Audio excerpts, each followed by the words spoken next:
Hey guys, Professor Dex here. Today we're going to talk about school-based approaches to promoting physical activity. Specifically, we're going to kind of focus on kind of younger elementary age children as well as middle school and high school. So our objectives, we should be able to discuss the following. The rationale for school-based physical activity exercises, the potential for physical activity outcomes for youth. So we'll be looking at muscular endurance, things that are related to the fitness gram, but we're also going to talk about the activity gram because there's kind of been a change in should we be measuring kids based off their fitness levels or off of their activity levels. So here's some key terms that you guys should know, and they're in your book. You guys can take a look at those. So how we can integrate physical activity, and that's what the PA stands for, into a school. So they have pre-K programs where there's a lot of physical activity. There's a lot of hands-on training as well. There's kindergarten programs where there's much time for recess as well as naps, which are fantastic. There's before-school programs. There's after-school programs. Most schools, especially elementary schools, have recess breaks. As you start to hit middle school, high school, there becomes less and less opportunity for physical activity. So if you guys all played sports in high school, but for most time you are only required to have about maybe like 1 or 2 years of a PE class in high school. And then your breaks and your lunch are even shorter than they were during your recess time during elementary school. So we just need to kind of keep all of that in mind. We need to take classroom activity breaks. There's also summer seasonal programs that we can be involved in. So kind of the history of where we were and where we're kind of at is, again, that idea that back in kind of the colonial times and even, 100 years ago, schools ended up helping to combat disease. So, coming up with those antibiotics for certain infections was kind of how the school was involved. And now today, we're involved in preventing and controlling these more chronic diseases like obesity, being overweight, and diabetes. And so to give you guys some statistics, there's about 54 million children and adolescents that attend school, 1.1 million that are in pre-K, and 11.5 million, there's no million there, I just put older, adolescents that attend community college or university. And at St. Catherine, there are no physical activity classes. If you go to other universities, there's several activity classes that you can take for up to 1 to 2 units, again depending on if that school has the facilities and resources and makes physical activity a priority at that university. And so most of the time when we're at school, there's roughly about 6.5 hours a day for about 180 days that we're just kind of sitting in a classroom, we're going to school, and we're working. So a PE class, to give you an idea of what a PE class should be doing and what should be happening, is that the student should be exercising at least 50% of class time at a vigorous intensity. So by the time they change, by the time they get out there, take roll, you have maybe 20 to 30 minutes for an activity. We want to keep that at a high intensity. So NASP, which is the National Association for Sport and Physical Education, sorry for moving that, they recommend elementary school students engage in 150 minutes per week of school PE. So that's about 30 minutes a day, which is pretty much what we have time for. And that secondary students acquire 225 minutes of PE per week. Again, that rises up a little bit higher, and that's talking a little bit more about kind of the middle school, high school kids. And so can we really meet the physical activity requirements just by doing PE? And I kind of want you guys to think about that for a second, because how much physical activity do children and adolescents need per day? Well, it's about 60 minutes. So really just by doing PE, and sometimes PE isn't even every single day, we really have to go home and have those children exercise for at least another 30 minutes a day in order to meet those physical activity requirements. And the sad thing is, I'm not going to say that the No Child Left Behind Act is a sad thing, because it's trying to make our schools a little bit more rigorous, take more assessment data, help them with math and reading skills. However, it's cut the budget for physical activity classes, PE classes. We've even seen it in the arts and music departments. Those classes are starting to get cut as well. And so that's really starting to limit physical activity that is offered within a school setting. And then even where schools are starting to become built is they're kind of on the outskirts of cities, and so the parents are more concerned about the safety, injury, and crime. And so if the parents are worried about where the school is located, their kid being somewhere after school, that's going to limit the amount of time that kid is physically active. So those are some limitations that we have for promoting physical activity in a school.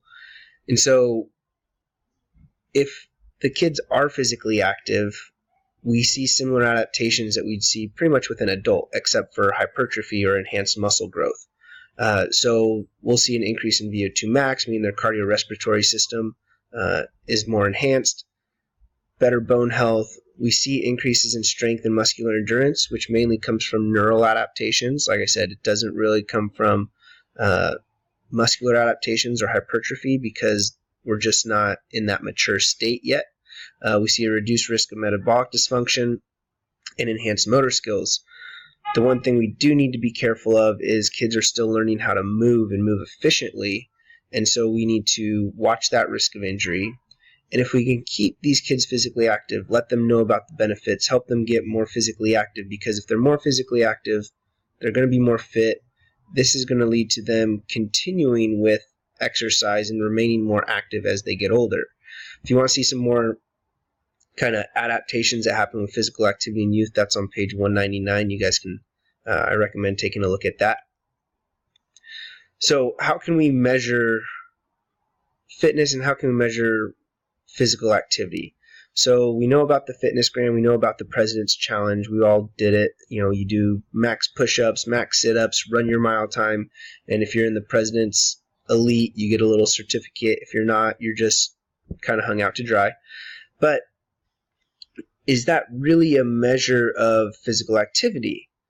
And they haven't really seen that there's a relationship between physical activity and fitness scores. A kid or adolescent could be not very physically active, but genetically, their makeup, they just happen to be extremely fit for their age right now. So the idea is that really, should we be measuring with the FitnessGram, because there's not really a relationship between fitness and physical activity level in kids, but really we should go towards, they call it an ActivityGram, where the kids measure how much physical activity that they do. Wow, stuttering Stanley. In 3 days, and now we can see, okay, are these kids physically active? Are they meeting the exercise requirements? And so this is just kind of, over the years, we see that when kids are physically active, when kids exercise, we see a huge increase in the sit and reach and flexibility, as well as in the mile run time. So we can see that as the more that kids are physically active, the better, and the older they get, they're going to develop, they're going to mature, and they're going to show improvements in several fitness standards. Now, I was talking a little bit about the ActivityGram, and that's more related to health-related physical education, which promotes public health objectives and focuses on health benefits of physical activity, because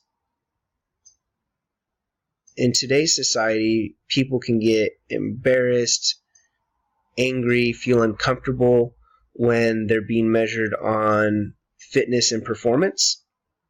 And, someone might not feel comfortable in their own skin if they're having to do a skin fold test. Someone might not feel very good if they're not amazing at running the mile time, right? So health-related PE is kind of, like I said, going more towards that ActivityGram and saying, okay, how physically active are we? Because if we're more physically active when we're younger, we're going to be more physically active as we're older. So this works with coordinated school health, in which they want to provide health education, physical education, health services, nutrition services, counseling. So it's an overall kind of holistic approach to health. But like I said, some of that funding is starting to get diminished. And so really what we're able to offer in a school-based environment is going to be heavily dependent upon the teacher to maybe take classroom breaks and get the students active and moving. But there's an issue with that. So say you have your science teacher, right, that's trying to teach PE or trying to get kids active. Really, when just a normal classroom teacher tries to teach physical activity, the students aren't as physically active as when there's an actual PE specialist. And yes, you can be a PE specialist. So someone who is educated in how to get kids physically active generally has more success than someone who specializes in a different subject. And so this is just to give you guys another example of motor skills when kids participate in physical activity. It's all dose dependent, meaning we're going to see a greater improvement with more physical activity. Now, should kids only exercise 60 minutes a day? No. The more that they do, the better off that they're going to be. Obviously, kind of staying away from that overtraining area. But what we end up seeing is as we start training throughout the years, okay, like I said, we will see those improvements in VO2 max, strength, so on and so forth. But when you're designing this program, when you're working with younger kids, we're kind of focusing on more development of motor skills and coordination and trying to make it fun. A kid is not going to participate in exercise because they want to get big muscles. A kid is going to participate in exercise because it's fun. But then as we get older, it needs to be a little bit more controlled to where, okay, high schoolers want to be more social, so maybe we make it a little bit more of a social environment, and they're going to have, some more tightly controlled goals. And so now we're really focusing on educating and helping them reach those goals, so that way when they leave high school at 18 years old, they're men, women, they're adults now, they have everything in place for them to maintain a healthy lifestyle. And that's today's lecture.